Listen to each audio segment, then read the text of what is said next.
Hello everyone, very good evening. আমি কোৱেশ্যনখিনিলৈ আগবাঢ়িম আৰু তাৰ আগতে আমি দুটামান কথা ডিসকাস কৰিব লাগিব তোমালোকক জনাব লাগিব আৰু তোমালোকে জানি খুব ভাল পাবা ইয়েস আমি যেতিয়া ইয়ালে ভিডিও লেকচাৰ আনো আমি সদায় এটা কথা ভাবি আহো যে ষ্টুডেণ্টসকলে ভাল ধৰণে মেট্ৰিক পৰীক্ষাৰ কাৰণে প্ৰিপাৰেচন চলাওক আৰু লগতে এটো ভাবো যে তেওঁলোকে পঢ়াৰ প্ৰতি আগ্ৰহ প্ৰকাশ কৰক আৰু তেওঁলোকে নিজে নিজে পঢ়াৰ টেবুললৈ যাতে যায় ঘৰৰ মানুহ যাতে তেওঁলোকক ক'ব নালাগে যে পৰীক্ষা আহিছে ন পগে যা এই কথাকা যাতে ঘৰৰ মানুহে ক'ব নালাগে আৰু আমি ভাবিছো যে আমি পাৰ্শিয়ালি সাকসেস হৈছো মই এই কাৰণে কৈছো যে আমাৰ এইকেইটা দিন হোৱাটসএপ নাম্বাৰটোত ষ্টুডেণ্টৰ বিভিন্ন ধৰণৰ মেছেজ আহিছে কোনোবাই কোৱেশ্যনৰ আনসাৰকে লিখি দেখাইছে কোনোবাই কিবা কোৱেশ্যনকে বিচাৰিছে কোনোবাই বিভিন্ন ধৰণৰ কোৱেশ্যন কৰিছে গতিকে তাৰ পৰা আমি এটা কথা কম পাব পাৰো যে ষ্টুডেণ্টসকলে পঢ়াৰ টেবুলত বহিছে আৰু বহুতেতো লিখিছে এনেকে আমাৰ কমেন্টতে লিখিছে যে মই এতিয়াৰ পৰাহে পঢ়িবলৈ লৈছো বা আপোনালোকৰ ভিডিঅ'সমূহ চাইহে মই পঢ়িবলৈ লৈছো গতিকে এটা পজিটিভ সাইন আৰু আমি এই মোমেন্টামটো ধৰি ৰাখিব লাগিব আমিও তোমালোকৰ লগত এনেকৈ ডেইলি ইন্টাৰেক্ট কৰিব লাগিব তোমালোকৰ বিভিন্ন ধৰণৰ কথা ক'ব লাগিব কোৱেশ্যন আনসাৰৰ কথা ক'ব লাগিব কেনেকৈ আনসাৰ লিখিব লাগিব আমিও সেইখিনি তোমালোকক ক'ব লাগিব আৰু তোমালোকেও পঢ়াৰ পৰা এটা দিন খেলিমেলি নকৰিবা ডেইলি পঢ়া জানুৱাৰী মাহটো পুৰা উৰাই দিয়া একদম ঠিক আছে পুৰা 100% দিয়া ফেব্ৰুৱাৰীত অলপ ৰেষ্ট লবা দুই এদিন হেতু বেলেগ কথা ফেব্ৰুৱাৰী মাহৰ কথাটো বেলেগ হেতু মন নকওঁ মই কালিও কৈছিলো কথা এতিয়া আমি কোৱেশ্যনখিনিলৈ যাওঁ আৰু কোৱেশ্যনখিনিলৈ যোৱাৰ আগতে মই তোমালোকক কওঁ আমাৰ ডেসক্ৰিপচন বক্সত এটা হোৱাটসএপ নাম্বাৰ দিয়া আছে আৰু তাত আমাৰ ডেসক্ৰিপচনত আমি হোৱাটসএপ নাম্বাৰটো লিংক দি দিছো তোমালোকে চেনেলটোত জয়েন হ'বা হোৱাটসএপ নাম্বাৰটো লিংক নহয় হোৱাটসএপ চেনেলটো লিংক আই থিংক হোৱাটসএপ চেনেলটো লিংক দিয়া আছে হে চেনেলটো তোমালোকে জয়েন হৈ ল'বা তাত আমি বিভিন্ন ধৰণৰ কথা বতৰা ডিসকাস কৰিম হেখিনি তোমালোকৰ কাৰণে বেনিফিচিয়েল হ'ব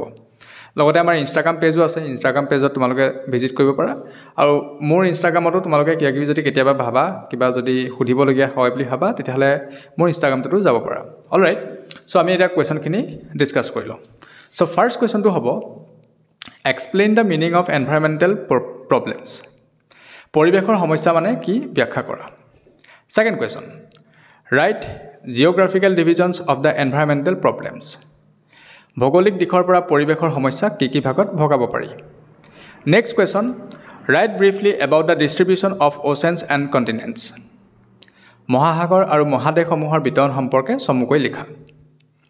next question explain briefly the different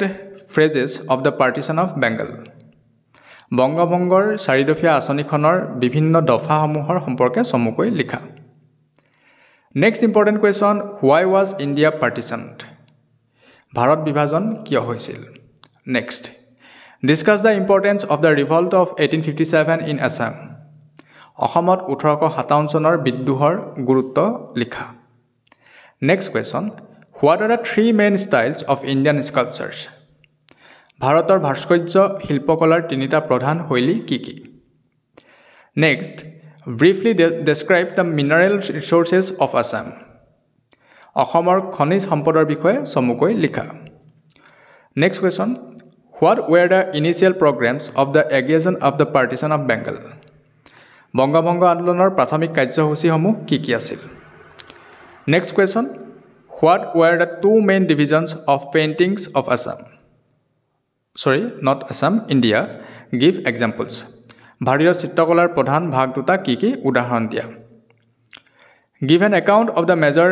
natural resources of Asia and their utilisation এছিয়া মহাদেশৰ প্ৰধান প্ৰাকৃতিক সম্পদৰ বিতৰণ আৰু ব্যৱহাৰৰ এক খতিয়ান দাঙি ধৰা এতিয়া তোমালোকে এই কুৱেশ্যনবিলাক 3-4 মাৰ্কছৰ কাৰণে ডিজাইন কৰিব পাৰা আৰু 3 আহিলেও একেটা আনসাৰ লিখি দিবা 4 আহিলেও একেটা আনসাৰ লিখিবা তেনেকুৱা ধৰণে ডিজাইন কৰা বুজিবলা কথাটো আনসাৰটো একেটাই হ'ব কিছুমান এতিয়া চোৱা কিছুমান কুৱেশ্যনত তুমি পইণ্ট ওয়াইজ লিখিবা আৰু পইণ্ট ওয়াইজ লিখোতে মন কৰিবা এতিয়া ধৰি লও এটা কুৱেশ্যনত তুমি 3টা পইণ্ট লিখিব লাগে আৰু 3টা পইণ্টত পইণ্টখিনি চাবা যাতে অনলি 2টা বা 3টা ৱৰ্ডত লিমিটেড হৈ নাথাকে